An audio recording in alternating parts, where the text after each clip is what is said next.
Hi everyone, thanks for watching. I'm just going to show you my three-cornered leek. Now this is really invasive, this plant, but it is yummy. All I did was, a few years ago, I just threw some seeds down and it's taken over the garden. This is an invasive plant. It's actually against the law to throw the seeds around in public places because it spreads that quickly. Some people call this onion weed. No, you can't smoke it because it just spreads and spreads and you don't have to do anything. Here is the nutritional value of three-cornered leek going off Google. High levels of vitamin C, which supports the immune system. Minerals of iron, calcium and manganese. Sulfur compounds, which provide antibacterial, antiviral and antioxidant properties.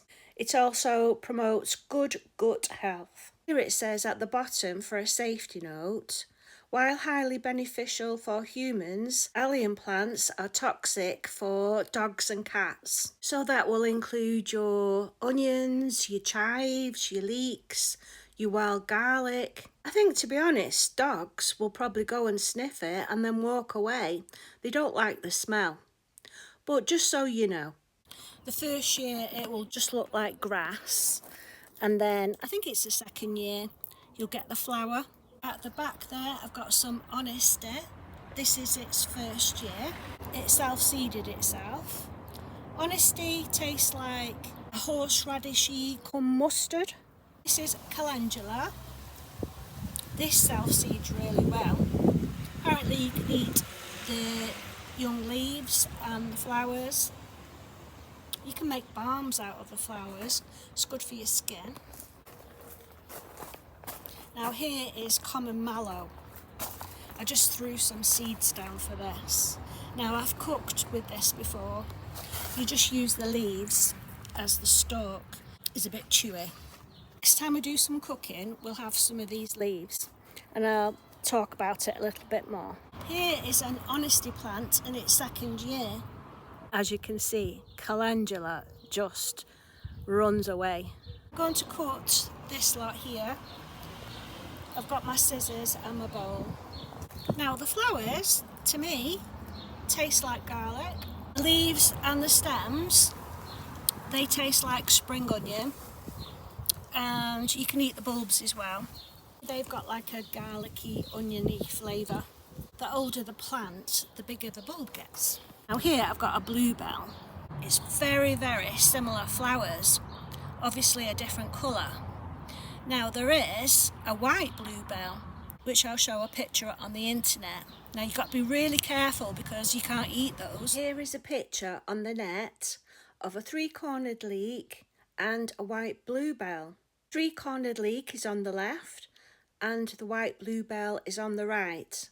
Now you can see from the three-cornered leek, all of the flowers come from the top of the stem, whereas the white bluebell, the flowers start coming down the stem. That's one way to tell. Also the leaves of bluebells, the white and the blue, the leaves are more thicker, glossier, darker green and a lot more wider. The bluebell has a round stem. It's not a good picture that, I know, I'm sorry.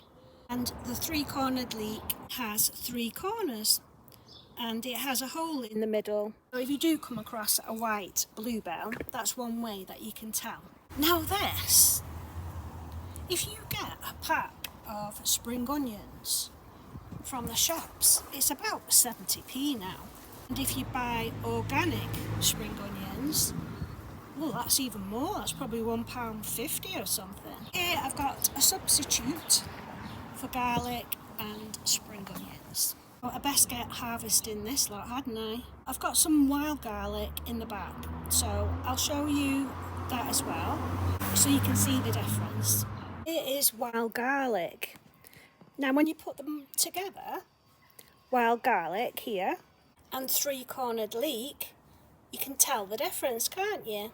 It's got little bell flowers, and inside the flower you can see little green stripes. Some people say they're brown, but I think they look green. Whereas the flower of the wild garlic is totally different.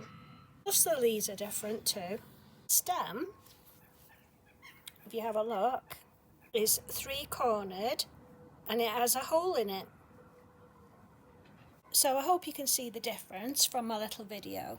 So I'd like to say thanks for watching, everyone. God bless, stay safe.